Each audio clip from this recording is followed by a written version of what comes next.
compor nossa mesa, convidamos a diretora-geral da CEB, Mireia Carvalho.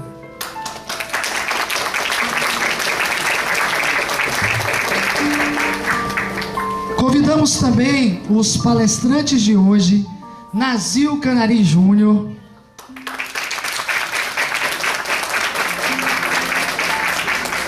nosso companheiro Cláudio Sinotti. Já se encontra? Ainda não, deve estar a caminho.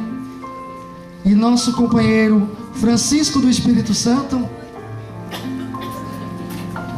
Então aguardamos nossos dois amigos, certo? E para proferir a prece de abertura do nosso segundo dia de seminário, passamos a palavra à nossa diretora-geral, Mireia Carvalho. Bom dia a todos, que a paz de nosso Senhor Jesus Cristo esteja em nossos corações. Vamos nesse momento relaxar, vamos nos preparar para entrarmos em sintonia com o nosso Pai. Diminua um pouquinho aí a música. Vamos aguardar que todos se acomodem. Nós estamos em festa, o mundo espiritual está em festa. E a gente sente isso com a vibração. E nós convidamos todos vocês a entrarem nessa festa. Vamos fechar os nossos olhos. Vamos entrar em sintonia com a espiritualidade, lotando esse auditório. Não tem nem espaço para tantos desencarnados aqui. Vamos começar essa oração agradecendo a Deus pela oportunidade de estarmos aqui juntos, irmãos, trilhando os caminhos diversos, escolhas individuais, mas que vão nos levar ao nosso Pai. Obrigado, Senhor, por estarmos aqui juntos, pela nossa saúde, pela nossa família, por estarmos encarnados, buscando a evolução, em família, em sociedade, em grupos espíritas. Vamos agora, depois do agradecimento, pedir proteção e amparo para que a nossa vida, que as nossas escolhas sejam as melhores para nós. Que possamos, através do livre-arbítrio, nos proporcionar a evolução, a finalidade primais de estarmos encarnados. Que Deus nos abençoe. O terceiro momento é de inspiração para o nosso querido irmão Nazil. Que os bons espíritos, que os mentores da casa onde ele trabalha estejam com ele neste momento, iluminando, inspirando, protegendo, trazendo para nós baianos o que ele tem de mais glorioso, que é a vontade de servir, de ensinar e ajudar. Obrigado aos mentores da CEB, aos nossos amigos da espiritualidade, ao nosso Pai maior, Deus, e o nosso exemplo de comportamento, o Mestre Jesus. Convido a todos para a prece que Jesus nos ensinou. Pai nosso que estás nos céus, santificado seja o vosso nome. Venha a nós o vosso reino. Seja feita a vossa vontade, assim na terra como em toda parte. O pão nosso de cada dia dá-nos hoje, Senhor. Perdoai as nossas ofensas, assim como nós perdoamos a quem nos ofende, não nos deixando cair nas tentações do mundo, livrando-nos, Senhor, de todo o mal. Que assim seja. Que Jesus seja louvado.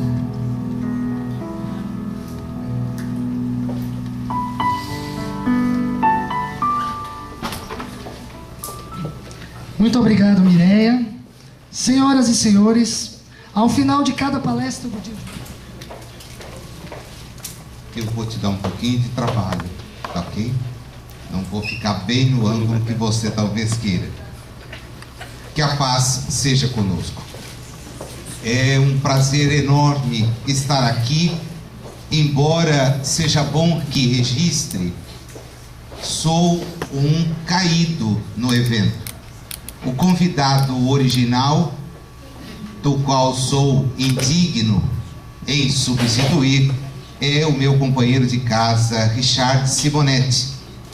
Mas o Simonetti, que está enfrentando um problema de saúde e que o levou a se submeter a uma cirurgia, tem me passado certos compromissos dos quais não pode se desincumbir. E eu sofro uma limitação muito grande, não essa que vocês perceberão agora, durante a exposição, mas a de tempo, já que estou na fase ativa e produtiva na vida acadêmica e tenho funções administrativas na universidade. Portanto, as férias são o único período em que eu posso efetivamente me deslocar, já que durante o ano letivo, em Bauru mesmo, desenvolvemos um trabalho razoavelmente bastante ativo, né, em termos de divulgação. Daí veio o convite da Mireia, e disse a Mireia: não posso recusar a um pedido seu, sabendo da situação. Mas vocês que já tiveram a chance de ouvir o Richard e que o conhecem, vão perceber a diferença entre a água e o vinho, né? Ele, o vinho da melhor qualidade. Eu ainda uma água longe de pensar na purificação. O tema de hoje nos induz a raciocinar acerca de alguns dos tópicos de o céu e o inferno. Esse grande desconhecido, já que das obras kardecianas, nas análises que se fazem no Brasil, duas despontam como as mais lidas: o Evangelho disparadamente, e que é sempre lido equivocadamente. A pessoa abre a esmo. Quando Kardec registra na introdução: foi a obra mais difícil que eu tive para elaborar. E o sujeito abre a esmo. Ela tem toda uma estrutura. Aliás, é bom guardar isto. A espiritualidade trouxe um pedagogo para desenvolver a doutrina espírita. Um pedagogo.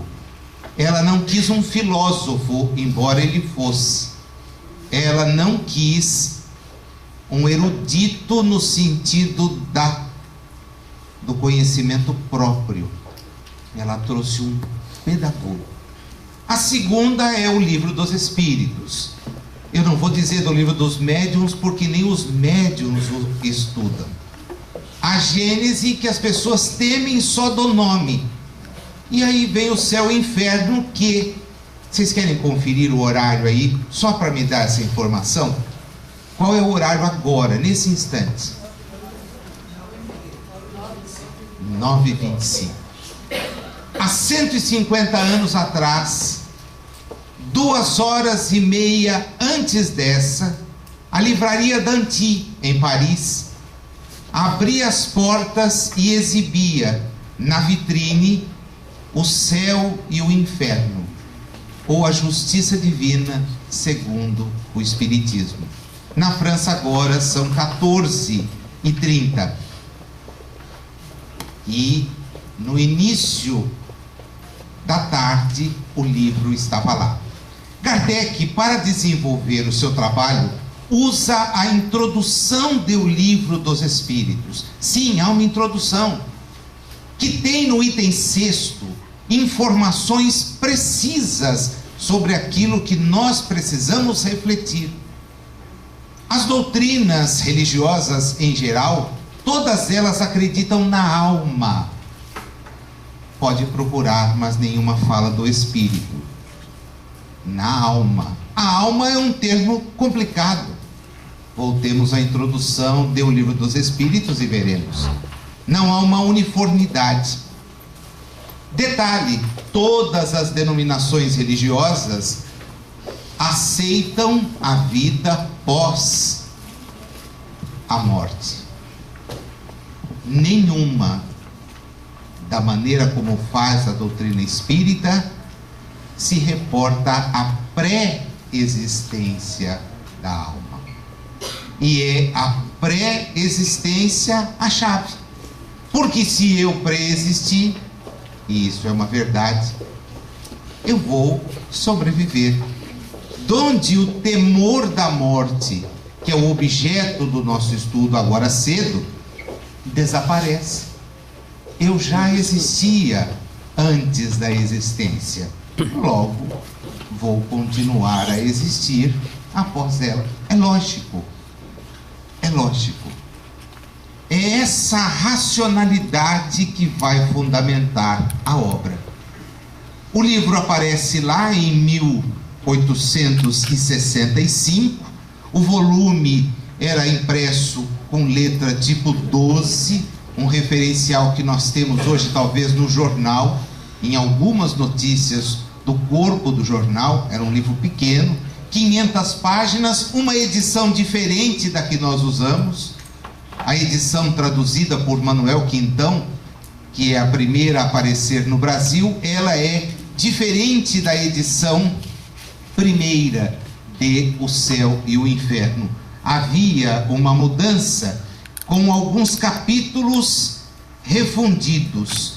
Algumas questões foram agrupadas e Kardec eliminou para aquela edição, a edição definitiva de 1869, ele eliminou um quadro comparativo entre o inferno pagão e o inferno cristão, até porque vocês sabem que essa questão do inferno resta completamente superada do ponto de vista do lugar. Nós não precisamos nos preocupar com isso. Há na obra original, que não aparece nesta que eu tenho aqui em mãos, vai aparecer numa edição da FEB, agora traduzida por Evandro Noleto Bezerra, um prefácio. O prefácio foi omitido naquela versão de 1869. 1865 estava lá. E nesse prefácio, Kardec nos lega importantes informações. Há uma dúvida por que esse prefácio teria sido omitido. Kardec sempre faz preceder os seus livros de largas explicações. E elas estão lançadas ou no prefácio ou na introdução. Por que é que ele não fez isso? O que aconteceu? Tudo aponta para um lapso, um equívoco daqueles que fizeram a edição. Ele já estava desencarnado quando sai esta edição definitiva. E o processo de se prensar um livro, de se compor um livro, era completamente diferente daquilo que nós conhecemos hoje.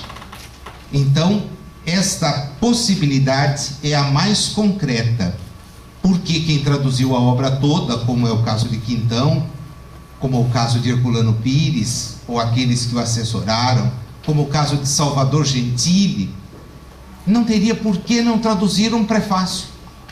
Simplesmente não encontraram na obra.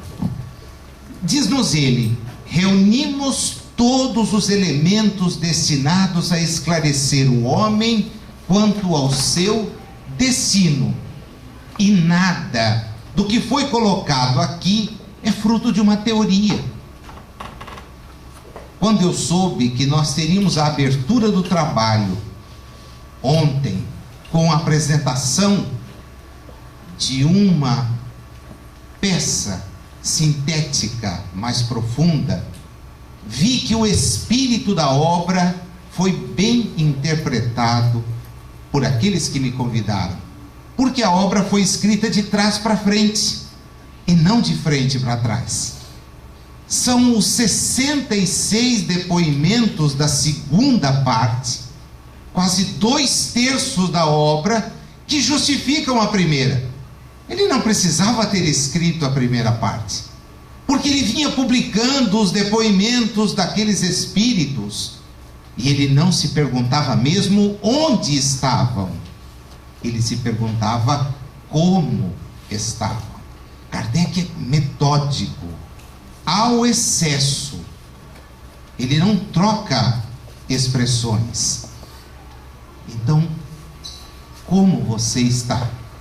E descobre aquilo que vocês, espero, concluam ao final do dia de hoje: que não há uma teoria escrita para falar da prática, há uma prática. A concordância dos fatos leva à conclusão de que nós vivemos ou no céu ou no inferno particular, sem nenhuma outra consideração. Nada então é colocado sem esse sentido, tá? Sobre a obra, nós vamos ter os capítulos, se eu já avistei, na sequência, por favor. E desse conjunto da primeira parte, me coube centrar a atenção em cima de 2: o temor da morte e a questão de um eventual processo consciencial que eu interpretei como o Código Penal da vida futura. Eu gostaria de primeiro fazer uma enquete. Acho que era desnecessária, e ainda bem que você não vai filmar o público, para a gente não se decepcionar com a enquete. Mas dos presentes, quem teme morrer? O número tá bom, eu pensei que fosse esse bem mais tranquilo. Então, pessoal, às 11h30, nós vamos nos encontrar, os que não temem, vamos nos encontrar, ok? Tudo bem? Nessa hora esvazia o salão, pelo menos em Bauru, né? O pessoal diz assim: olha, por que você tem tanto? Não tenho nada. Vocês vão ver que o temor da morte é altamente justificado. Aliás, isso está em O Céu e o Inferno. E por uma questão providencial, o que é mais ainda detalhado. Não é bem uma questão assim de se imaginar algo não comum. É algo que a providência nos deu e que os espíritas, porque vem a segunda parte, os espíritas terão uma razão para temer. Mas aí a conversa é diferente. Vamos trabalhar? Primeiro, o primeiro raciocínio. Como todos nós temos muito apego às coisas terrenas, e a prova disso é que o sujeito tem meu lugar, meu copo, meu livro, até diz que tem meu esposo. Coisa impressionante, é meu. Por que é seu? É porque é meu? Não seja aí solidário, né? Meu esposo, minha esposa, meu filho. São coisas que nos fazem parar e pensar. Esse pronome possessivo complica. E aí o sujeito desencarna, a família vai ao centro e diz: onde será que ele está? Quando eu fazia atendimento fraterno, e hoje faço assim quando posso, né? Adoro o atendimento fraterno, porque você recebe a pessoa, ela chega à casa espírita desinformada, e você vai passar para ela aquilo que nós nos empenhamos em conhecer. E ela me dizia: será que eu poderia ter notícia onde está meu parente? Eu disse: olha, não é uma coisa muito tranquila. Os espíritos costumam dizer: não pergunte isso. porque nós não daremos a informação.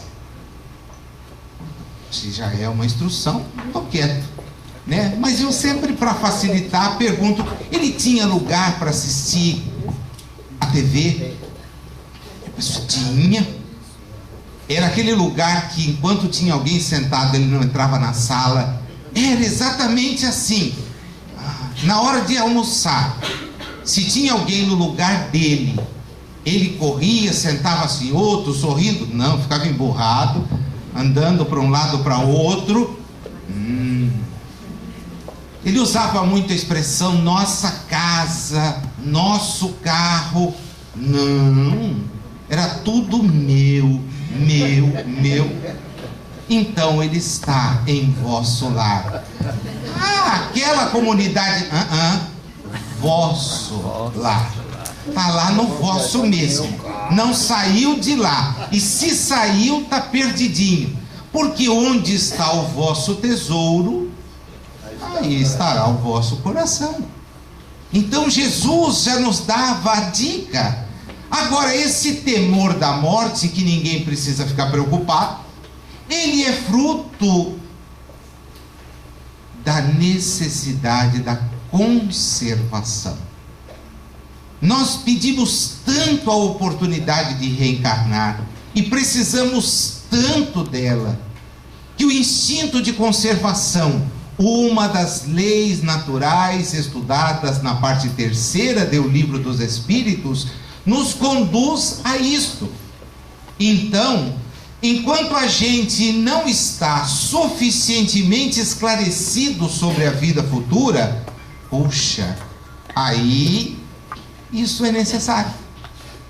Veja como a providência é sábia. Ela nos mantém, e agora fica muito mais lúcido nós entendermos por que estamos tendo uma longevidade maior. Por que os espíritos missionários vieram nos trazer facilidades para permanecer na reencarnação?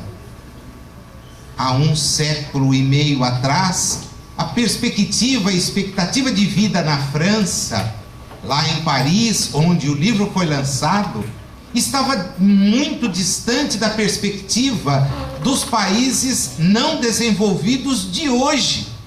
Era muito limitada. Chegar-se aos 60 anos era algo assim fantástico. Hoje o sujeito chega nos 100 e está sorrindo. Eu tenho um amigo muito querido que aos 92 o médico disse: agora, o senhor não pode mais correr esses 20 quilômetros que está correndo semanalmente.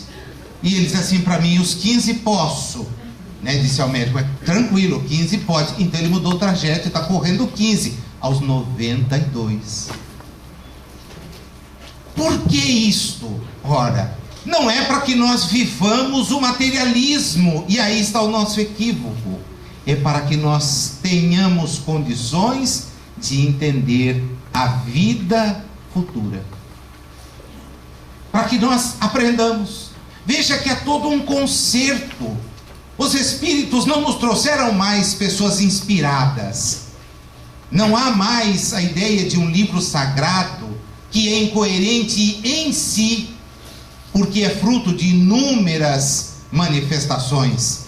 Há uma obra organizada, estruturada no sentido de nos dar as informações acerca da vida futura, de maneira que a gente não negligencie mais o nosso próprio adiantamento. Há um conjunto.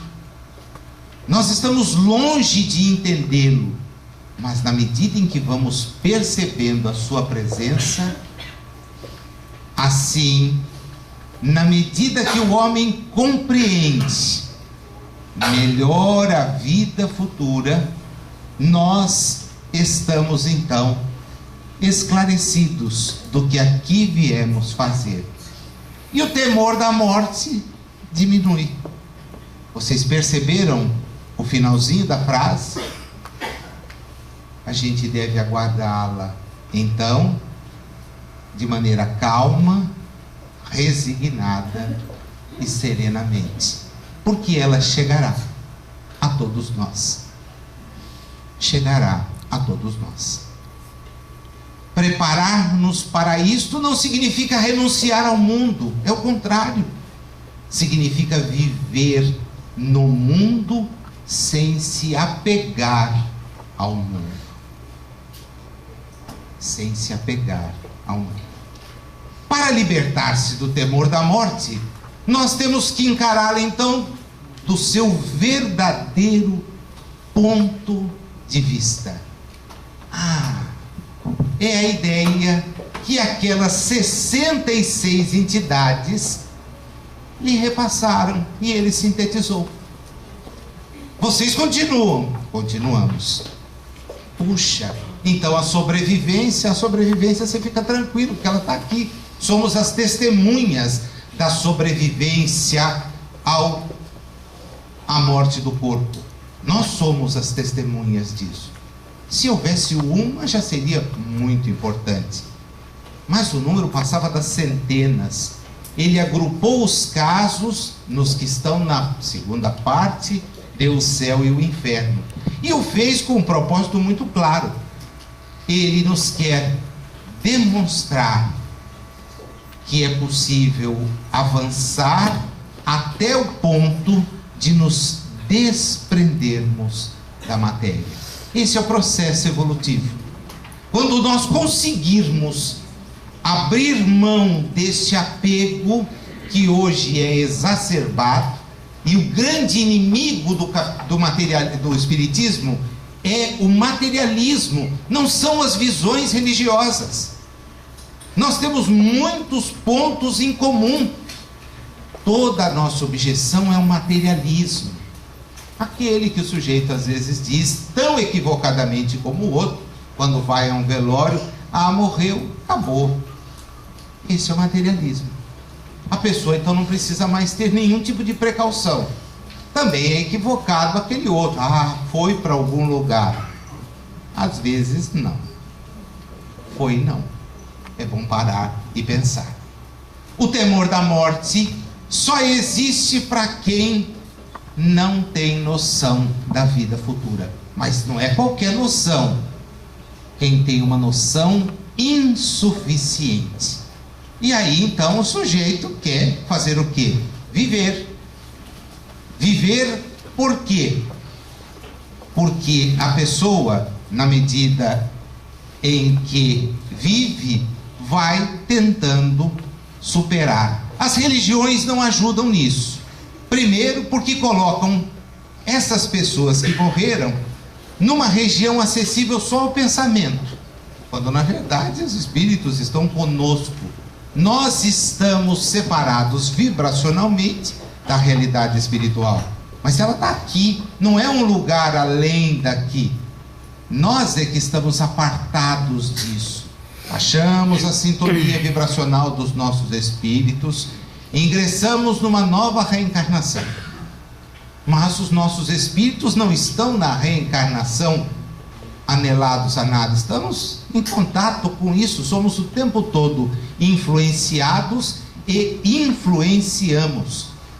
A ideia religiosa que põe essa barreira insuperável, ela então acaba dizendo, olha, não tem comunicação entre espíritos. Quem foi, para onde foi, pouco importa, mas foi, quando isto não corresponde à verdade. Ontem o Marcel nos ilustrou, se a alma está no inferno, esquece, né? Até a ideia do juízo final, está no inferno para ser julgado no dia do juízo e voltar para o inferno, porque não há progresso do inferno para lugar nenhum. Quem está no céu, poxa, está naquela monotonia terrível de que ele nos deu notícia ontem, né? Só de pensar o descanso eterno para uma pessoa como eu, que sou hiperativo, eu fico imaginando, não quero, né? Já vou pedir mesmo, por favor, senhor, eu não quero. Mas você não quero. Não quero mesmo. Irmão X, numa das suas múltiplas intervenções lúcidas, como sempre, né? Irmão X tem a pena apurada. Ele nos fala de alguém que na realidade espiritual percebeu um lugar super tranquilo e se aproximou. pediu licença e foi recebido muitíssimo bem. Acomode-se, escolha o que quer, fique como quiser e observe as coisas. E ele então, na construção do relato, nos diz: uma semana se passou e tudo organizado, tudo certo, tudo bonito. Segunda semana, o primeiro mês, os 6 meses, e ele já estava completamente enfastiado. O lugar não oferecia nada que pudesse permitir um avanço. Tudo organizado, bem posto, as coisas no lugar certo. Ele então se aproxima de alguém, quer falar com o líder. Mas por quê? Porque eu preciso desabafar. E é recebido.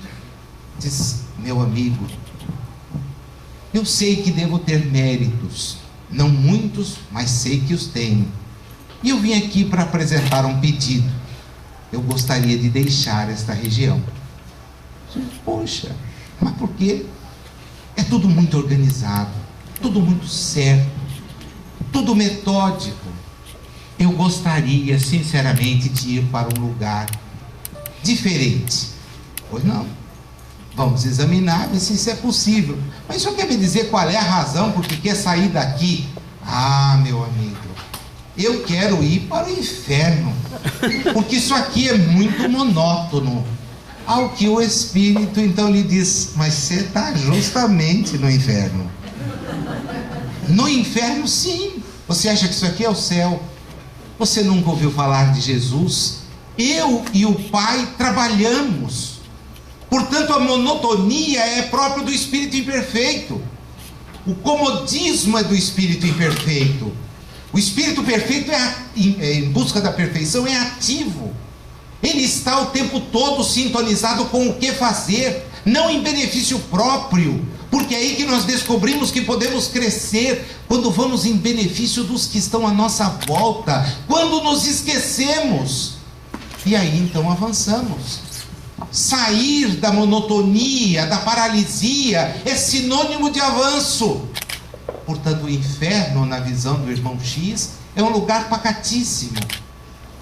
Como a distância entre todos fica insuperável, eu quero ficar perto dos meus, e isso nos atrapalha, embora nós possamos constituir as famílias.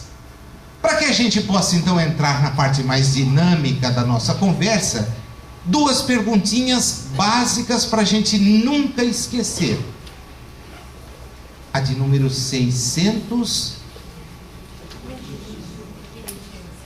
Dá para enxergar aí? 62? Não. 62? 1. Dá para enxergar? Ah, tá bom. Estava aqui eu achando que eu estou enxergando. Eu sou terrível, sei isso, né? Vai ser complicado. Onde está escrita a lei de Deus? Na consciência. Muito bom. Está guardado? Agora vamos avançar um pouquinho. 875. Como se pode definir a justiça? Cada um respeite o direito dos outros. Puxa, legal.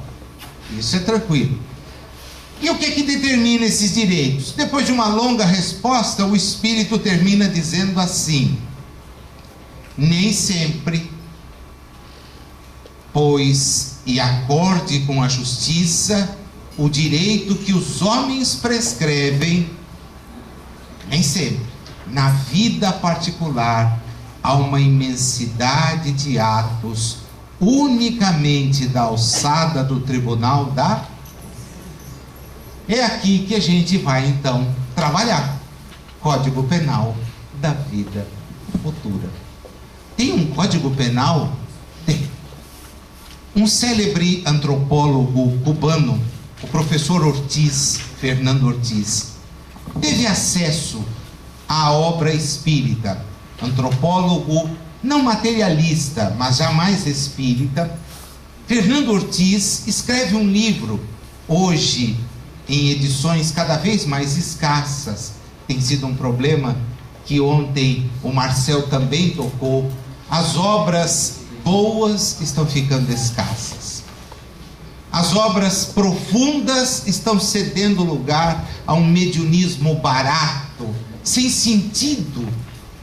Mas as capas são bonitas. Já havia até capa de mulheres nuas expostas numa livraria espírita. Estava lá o corpo coberto com um leve véu, instigando a mente daqueles que se aproximavam, e trazia conteúdo espírita. Evidente que não. Evidente que não. Mas qualquer bobagem hoje o sujeito faz. Nós temos a péssima fama de sermos os consumidores de livros. E para o mercado livreiro somos interessantíssimos. Num país de analfabetos, e eu digo isso tristemente porque sou professor universitário, pego alunos que são hoje incapazes de interpretar textos facílimos. E imagina que um professor de direito, que é o meu caso, tem uma dificuldade imensa, porque os alunos precisarão manusear textos de lei o tempo todo. E eu digo para eles, tal coisa, professor, posso trazer o dicionário? Mas deve. Qualquer pessoa que se propõe a um estudo precisa ter um dicionário e uma gramática. Gramática também? Claro, você imagina o quê? Vai chegar aqui, mas não é código. Código, meu amigo, é uma junção de palavras. Se você não sabe o significado delas, está perdendo o seu tempo. E está levando o meu também. Né? Então vamos nos ajudar. Pega aí. Posso trazer para a prova? Pode. Porque às vezes você não vai entender o que está escrito. Essa coisa de saber juntar as palavras não é a mesma coisa de saber o alcance delas. Eu costumo usar a expressão leca, né? As crianças já olham para mim e falam assim, leca, Nazil, leca. Mas não é o que você está pensando. Ler, primeiro passo. Entender, segundo passo. Compreender, que significa articular, terceiro passo. No quarto é que a gente se enrosca. O aplicar. Porque quando a gente joga aqui, puxa, o camarada sabe tudo, quer ver? A quem muito deu, beleza, tá vendo? Se alguém te bater com uma face, esse é o outro. Se alguém te convidar a andar com ele 100 passos, caminha. Posso continuar? Não precisa, né? Todo mundo sabe decor e salteado. O drama é o aplicar. O drama é o aplicar. Né? Então na leca, guarde bem o leca. Ler, espírita lê um horror. Então todo mundo quer vender para o espírita. Entender, o espírita se esforça. Compreender, se ele participa de uma casa espírita como a CEB e outras estruturadas, ele vai ter essa condição. O drama está no aplicar. E o aplicar não pressupõe nada longe, porque somos nós. Nesse código estruturado em 33 artigos, e aí é que eu não sei se o tempo vai deixar, porque eu programei para falar até 8h30, mas o pessoal da noite, que horas começa mesmo a noite? 21, então até 20h30 eu vou. Eles estão quietos, sinal que eles vão comigo. Nós vamos combinar o seguinte: fazer uma coisa interativa. Eu vou reservar 2 para mim, o primeiro e o 33. E os outros eu vou deixar vocês escolherem. Alguns, não dá para falar de todos. É um convite para que a gente troque ideia, tá bom? Vamos no primeiro. Antes, só um detalhe: os números quase que mais ou menos se repetem nas casas. Eu tenho feito isso já há um bom tempo, né? São vários anos aí trabalhando na divulgação de obra básica. Então os números se repetem. E curiosamente eu pedia sempre para quem vem comigo, hoje a Tati está aqui, anota o número, né? E a pessoa anota para a gente fazer uma estatística. Não leva a nada, mas faz a estatística. E uma senhorinha numa certa casa me viu anotando. E ela também anotou, né? E eu percebi o interesse dela anotando. No final, eu falei assim: a senhora vai fazer o estudo? Não, estou fazendo que nem o senhor, para jogar. Eu falei: como assim para jogar? O senhor não pega o número do pessoal para jogar? Eu não, de maneira alguma, não jogo. O senhor não joga? Eu achei que o senhor pediu os números para ter um palpite. Aí eu falei, não é isso, né? Essa tá complicada. Agora, se a senhora jogar, lembra de mim, né? Porque eu vou repassar tudo para as obras da nossa casa. Na verdade, o espírita não precisa de nada. Aqueles que nós ajudamos é que precisam. E é por isso que, então, se alguém anotar o número e depois der certo, manda pela Mireia a notícia. O primeiro dos artigos desse Código Penal. O que é um Código Penal? Aqui, Kardec só trabalha mesmo a questão da consciência. O que nos colocará na realidade espiritual é o estado da nossa consciência. A consciência daquele que é perfectível em grau elevado terá condições de fazer bastante. Aquele que não está ainda de posse desse conhecimento e na aplicação dele, efetivamente terá um pouco de dificuldade. A alma ou espírito sofre na vida espiritual as consequências de todas as imperfeições que não conseguiu corrigir na vida espiritual. Eu não disse para vocês que ele não perde uma vírgula. Como é que ele começou lá atrás, nos dizendo que enquanto a gente não conhece a realidade espiritual, desenvolve o apego terreno. Mas quando a gente começa a entender a realidade espiritual, passa a modificar a conduta da terra. Esta é a razão pela qual nós estamos reencarnados e pedimos longos períodos de reencarnação. Nós queremos e precisamos corrigir as nossas imperfeições. Essa é a razão. É por isso que nós estamos aqui. Richard Simonetti, numa expressão felicíssima que está no livro Quem Tem Medo de Ser Feliz, nos diz: a Terra não é uma colônia de férias. A Terra é um lugar em que espíritos imperfeitos vêm mudar para sair do estado de impureza em que nos encontramos. Nós pedimos isso. E aqui estamos. Eu disse que o primeiro era meu, então agora a gente tem tempo para fazer. Me dá um time. Tranquilo. Então vamos lá, vamos aceitar os números. Vocês são livres para escolher. Se não vão escolher, tudo certo. A gente faz a prece e vai embora. Diga. Número 3. Número 3.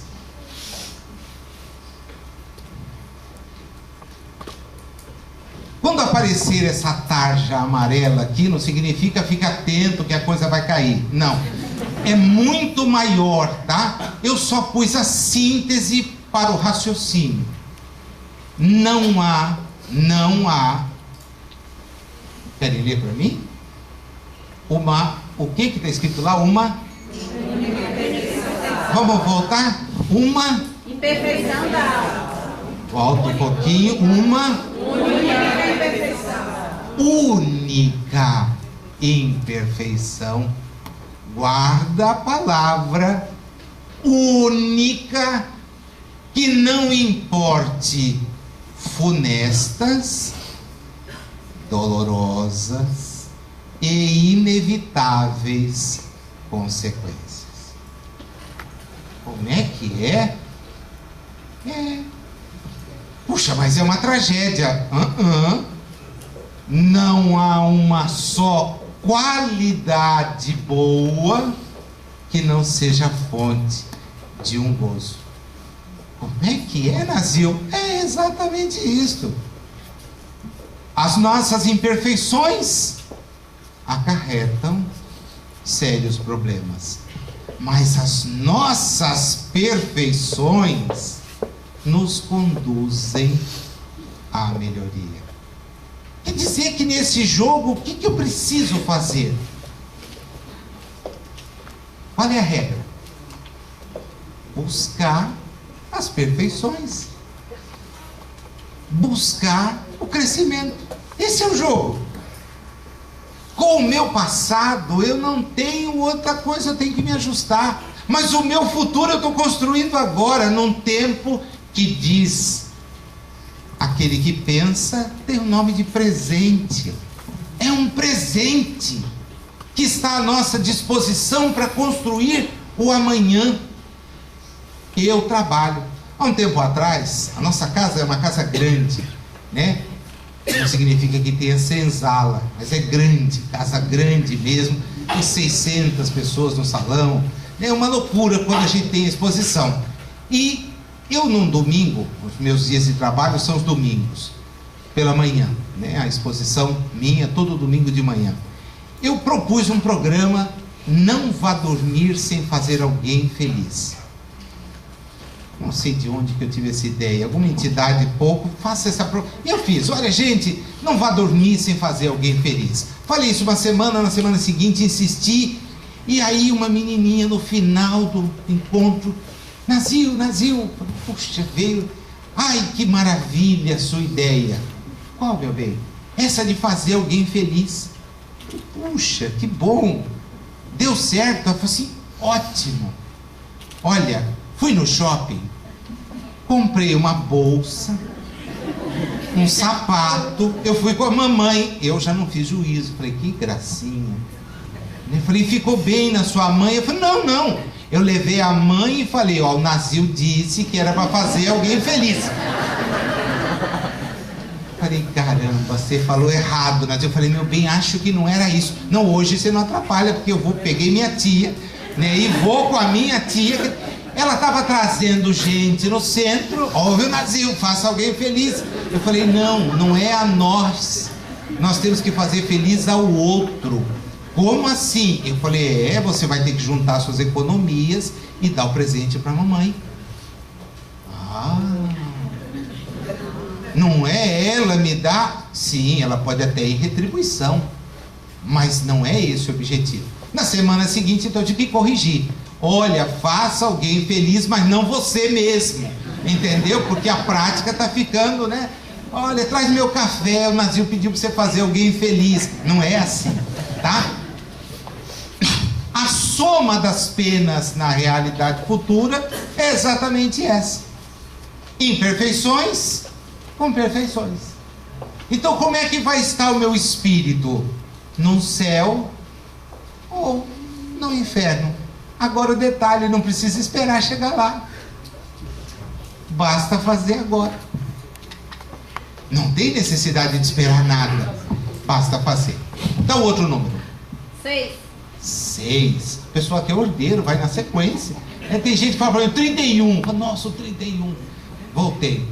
O bem e o mal que fazemos decorre de uma coisa muito clara: da qualidade que nós possuímos.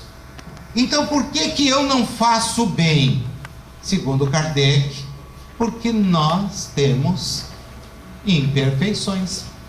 Se temos imperfeições, nós sofreremos. A parte grifada aqui é meu sonho, porque está cheio de gente que diz assim: eu não faço mal para ninguém.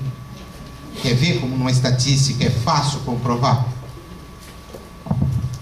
Você chuta alguém? Ótimo, muito bom. Você por acaso xinga alguém? Às vezes. Gostei da sinceridade. A senhora xinga? Não, ótimo. Então descartei você. Não, muito bem. Agora, para matar a charada: você pensa mal de alguém? Bingo! Nós espíritas efetivamente não chutamos ninguém. Imagina, a gente já passou dessa fase, né? O xingar não dá para... Imagina, você tem uma quina e só um dedo com a unha encravada. Eles marcam o encontro. E você que é testemunha ocular, evidentemente pensa, mas solta. Na hora você solta mesmo, né? E a pessoa diz assim, é palestrante no centro e solta, não tem jeito, né? Bati a quina, acertei na quina, mas o dedo com a unha encravada, então eu vou. Mas e o pensar? André Luiz, que amplia a visão da realidade espiritual, vai em Missionários da Luz nos dar uma lição através de Alexandre. Pensou, plasmou. Como? Pensou, plasmou. O que significa que quando você pensa, seu corpo espiritual registra. Registra o quê? O que eu pensei? Porque é assim que na realidade espiritual nos identificarão. O senhor Nazil, o palestrante espírita? Não, senhor. Mas eu conheço. Não sou eu, não. Porque olha, como é que é o seu corpo espiritual? É isso que eu estou mostrando para vocês aí, né? Essa tragédia. Então, Emmanuel, num comentário super lúcido, encontrado no livro Palavras e Vida Eterna, vai ampliar esse conceito para uma quarta coisa. Estou estudando muito essa quarta coisa, porque ele nos fala que o sentimento, o que nós temos mesmo da nossa perfeição ou imperfeição, gera pensamento que se exterioriza na palavra e se concretiza na ação. No processo de edificar, nós temos que crescer. E aí a gente aprende o seguinte: eu sofro pelo mal que fiz, mas sofro pelo bem que deixei de fazer. Quer dizer que é fazer como os escoteiros fazem. Todo dia não vai dormir sem fazer uma boa ação. E essa boa ação não pode ser aquela que os espíritas, às vezes, na minha maneira de ver, equivocadamente acham seja a boa ação. Que é subir no ônibus, atravessar a cidade e ir cuidar de alguém que está à distância. A boa ação começa em casa. É dentro de casa que nós vamos demonstrar se estamos ou não evoluídos. Por que que os amigos nos saúdam felizes quando reencontram? E os nossos parentes festejam a nossa saída? Tem alguma coisa errada. Não é? Foi para o centro, graças a Deus. Graças a Deus. Uma dessas pessoas que nos assistia certo dia disse assim: Nazil, o que eu tenho que fazer para que a minha esposa venha ao centro? Eu falei: trate-a bem. Porque enquanto você não tratá-la bem, ela não vai ver nenhum sentido. Ou será que dá certo? Mas tenta. Mas não é para trazê-la, porque deve tratá-la bem. E falou: Nazil, levei a sério. E o problema ficou pior. Como assim? Bom, eu levantei mais cedo e levei o café na cama. Ela olhou desconfiada. Zé, o que é isso? Seu café, amor. Café? Tudo bem, né? Não pediu para você tomar antes para ver se estava envenenado? Não, então tá jóia. Acertou. Aí abri, ela saiu do quarto, eu arrumei a cama. Ela voltou: Zé, arrumei, meu bem. Zé, senta aqui. Não posso, acabei de arrumar. Senta. Você tem outra. Por que você? Todo homem que tem outra trata bem a mulher. É mentira, meu bem. Eu tô falando que o Nazil, quem é Nazil? Camarada lá do centro. Quero conhecer esse safado. Ela veio até o centro, sentou. Falei assim: senhor, desculpa, eu pensei que o senhor fosse safado. Eu falei: eu sou aparento que não, né? Eu estou na terra reencarnado. A senhora acha que se eu fosse espírito bom, estava aqui? Espírito bom, quando vem, é missionário e não reclama. O missionário não reclama. A irmã Dulce dormia aqui numa tábua de galinheiro. Chico Xavier, que todos os médiuns querem ser, era cego de uma vista. Tinha angina. Na conversa com o Richard agora, quando ele foi para a 4ª cirurgia envolvendo, e ele veio se despedir de mim dizendo: acho que vou embora. Eu falei: é uma pena, mas se for tudo bem, a gente se encontra lá. ficou categórico. O espírita é o primeiro a ter que testemunhar que está maduro. Então o sofrimento não deve gerar reclamações, porque o sofrimento é fruto dos nossos desatinos. Nós estamos nos ajustando com eles, e por isso precisamos estar aqui. O espírito então não reclama, ele sorri. Diante das dificuldades, lava o rosto. Tem a tristeza? Claro que tem, mas ele avança. Ele vai em frente, porque ele pediu a oportunidade. É aí que o temor da morte desaparece. Eu pedi a chance de estar aqui. Eu pedi esta chance. Outro número? 13. 13. Bom, vamos no 13. 13 é bom. A duração do castigo depende da melhoria. Como é que é? Quer dizer que enquanto não melhorar, vai se escovar. O que Deus exige por termo de sofrimento é um melhoramento. Agora eu preciso que vocês leiam para mim, porque isso aqui, se a gente não guardar essa sequência, não tem saída. O melhoramento precisa ser sério. Segundo, terceiro, sincero. Quarto, quer que eu comente? Sério. Sério.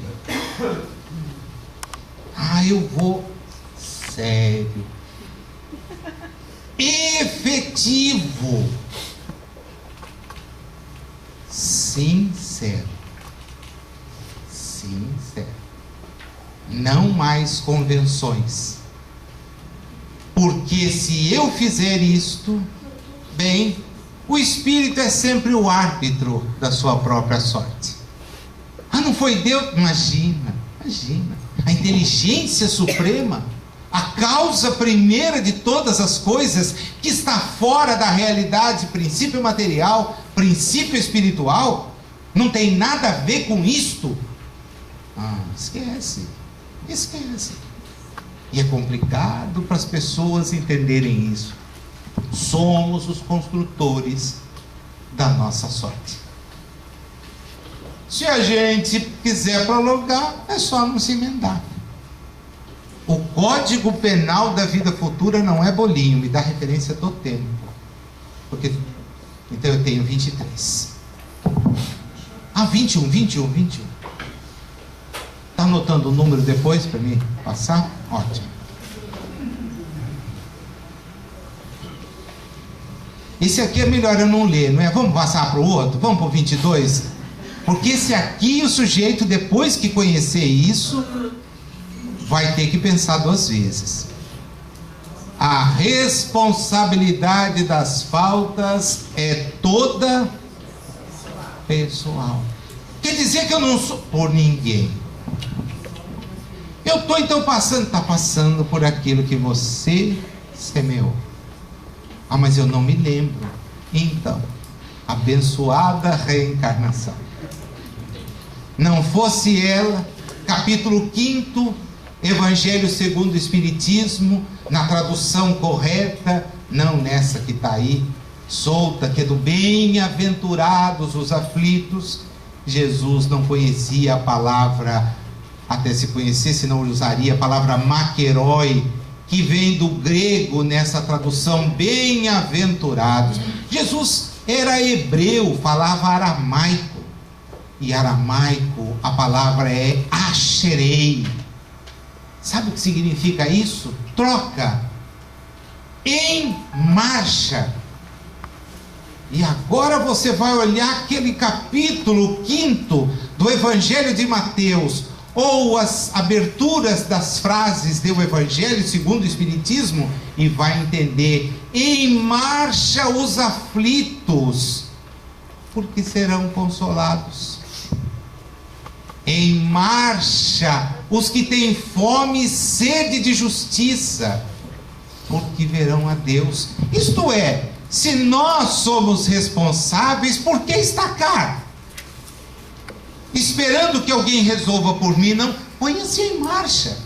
E nas aflições, Kardec nos diz, capítulo 5 do Evangelho, há aflições que nós não nos lembramos, mas que foram por nós semeadas. E na medida em que foram semeadas, nós temos que efetivamente delas dar conta. É por isso que nós estamos nos grupos familiares que nos são afins. Alguém pode até dizer para mim, em casa é só afim de briga, mas é afim, né? É afim de alguma coisa, e com o qual nós precisamos nos ajustar. E o detalhe, nós temos que nos ajustar com a humanidade toda. Nossa, 20 e poucos bilhões de espíritos? Não! Nós temos que nos ajustar com todos os espíritos, porque Jesus nos ensinou a chamar a Deus de Pai, o que nos coloca na posição de irmãos uns dos outros.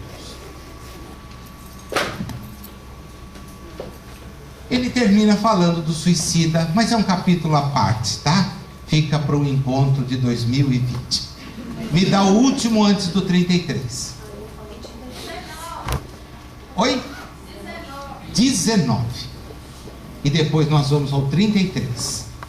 Como o espírito tem sempre o livre-arbítrio, o progresso por vezes se lhes torna lento, e a obstinação do mal persiste. O detalhe, ingressou nessa fieira, ingressei, não reclama do tempo, porque pode persistir anos e séculos. Nas comunicações há um espírito de Castelnaudari. Leiam depois lá na segunda parte do Céu e Inferno, o espírito de Castelnaudari.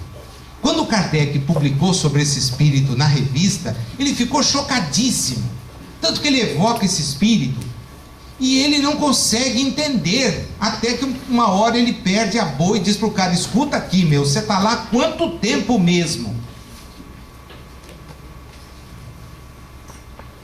Séculos. Quanto? Séculos. Séculos que você está nesse lugar assombrando as pessoas que vão lá? Sim, porque o lugar é meu. Que lugar é seu, meu filho? Abandona isso. Séculos, séculos perdendo. E aí, depois de tanto sofrer, esse espírito desperta. E Kardec diz: então agora é necessário avançar. Dobre-se ante a bondade divina, renuncie e avance. É um dos testemunhos mais lindos. Só não é mais lindo do que o da mãe. O da mãe que se suicida, para mim, é o mais lindo. Me emociona muito quando eu volto às páginas, reler aquilo. Ver o amor equivocado. E a gente pode se equivocar até quando pensa estar amando. E se prejudica. Vamos no 33 para fechar. Em que pese a diversidade de gêneros e graus de sofrimentos dos espíritos imperfeitos, vamos guardar as 3 coisinhas.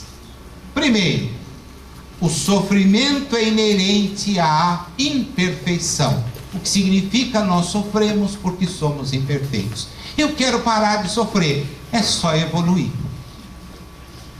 Puxa, só é a maneira que eu tenho para dizer aqui. Mas não é fácil evoluir.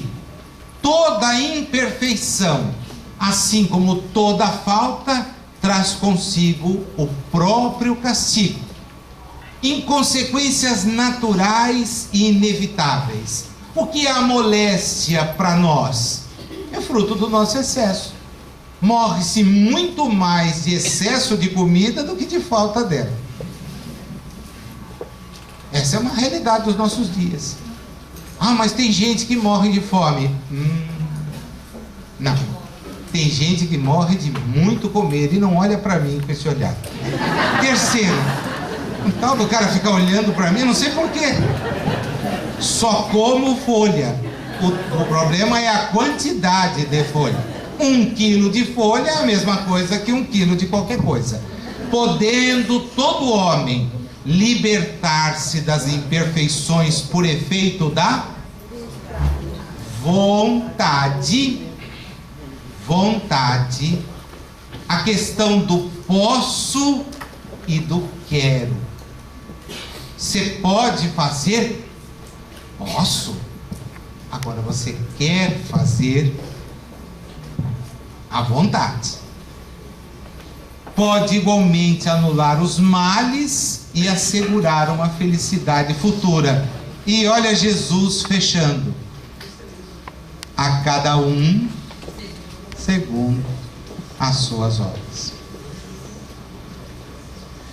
A esse quarteto eu gostaria de terminar agradecendo a Jesus, que é o nosso modelo, guia, ao professor Rivaio, esse espírito fantástico que nos permite conhecer realidades que os nossos espíritos ainda não têm a condição de dimensionar. A este espírito fenomenal, que no ano de 1532 aportou aqui na Bahia, vindo na personalidade de Manuel da Nóbrega para evangelizar o Brasil. Emmanuel, que desceu nas praias que nós usamos aqui com propósitos completamente diferentes dos nossos. O senador Públio Lentulus se reencontrava com Jesus, trazendo agora a cruz como lema, e percorreu este país de Salvador a São Vicente, de São Vicente à vila de Piratininga, de lá de novo a Salvador e ao Rio, na tarefa de pregar o Evangelho. E que no momento em que a semente trazida por Jesus sob a confiança de Kardec corria o risco de se perder, ele convoca um missionário e o traz para o interior de Minas Gerais com a tarefa de resguardar a doutrina espírita. A este quarteto e a todos vocês, muito obrigado.